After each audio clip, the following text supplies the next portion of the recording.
first reaction from the Karnataka Chief Minister on the Stampede, saying it is with great shock that we heard the news that several people lost their lives and others were seriously injured in a stampede during the RCB team's victory celebration at the Chinnaswamy Stadium. The pain of this tragedy has even erased the joy of victory. May the soul of the deceased rest in peace, and those injured and those undergoing treatment in the hospital recover as soon as possible. My condolences to the bereaved families who have lost their loved ones. The team was not allowed to march on the victory parade in anticipation of an unpleasant incident that could occur due to such a stampede and the crowd becoming uncontrollable. However, the accident occurred due to a stampede, and a stampede that occurred due to the crowds of people gathered near the stadium. I appeal to the public to understand that life is more important than love and affection, and to give priority and to give safety first priority. The words coming in from the Chief Minister of Karnataka, Mr. Siddaramaiah. Viewers, let's quickly dip in to the ground report filed by my colleague Sagai Raj, and I want to go back to Nikhil after that. Let's quickly listen in.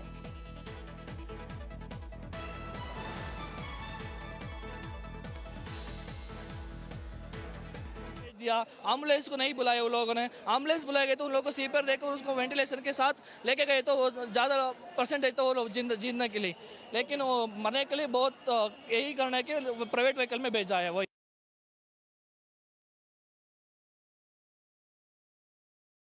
This accounts continue to pour in. I want to go back to my colleague Nikhil Naz, who's was practically witness to the stampede, relating such incidents that he did.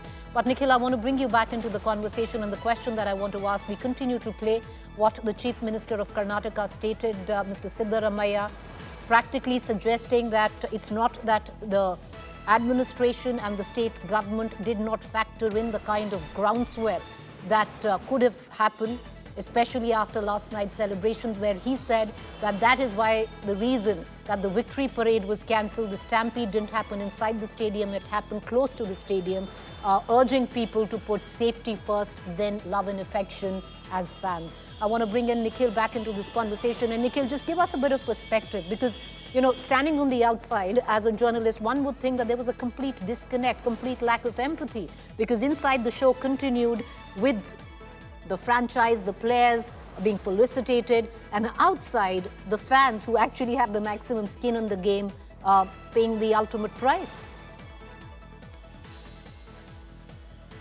That's right.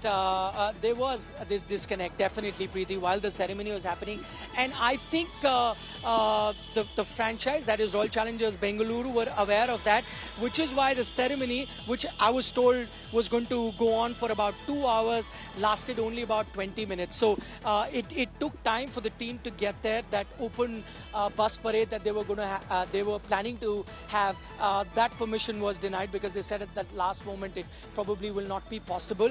Once the team reached there, they came in. It was a very short ceremony with just a couple of players talking, and then they took a round with their trophy and the players went back. As I said, there were a few cultural performances that had been planned. All of that was cancelled, and I think the news was still filtering in. I don't think they had the real number of deaths at that time. At that time, it was only being reported that some people have been taken to hospital, so they were in a catch-22 situation. But I think, speaking to the organizers, they thought that so many people have turned in, they are sitting inside the stadium, so they must at least, show them the trophy, at least do a trophy lap and just a few words from the main players, that is the captain and Virat Kohli, and that's what they restricted themselves to. It's probably after that ceremony got over did the news start filtering in of how many people have actually died. So that is something that did happen. On the other count, you said, yes, the stampede did not happen inside the stadium. That's absolutely correct, because they did not allow any more people that can be accommodated inside the stadium to come in. So that,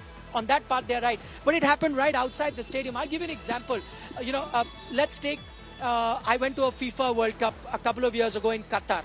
On the final day, you had overwhelming crowds turn up from across the globe to watch that final. It was played in Qatar, a small place. Metro was overwhelmed. There were more people that could be accommodated in Metro. People wanted to take the Metro to reach the stadium. And what I saw there is that there was security personnel at every Metro station, ensuring that only limited people are allowed to get inside the Metro. When they come out, there were these points where security personnel would then allow you to form a line and then go towards the stadium. See, that's how you actually plan for a day where you're going to have a crowd swell.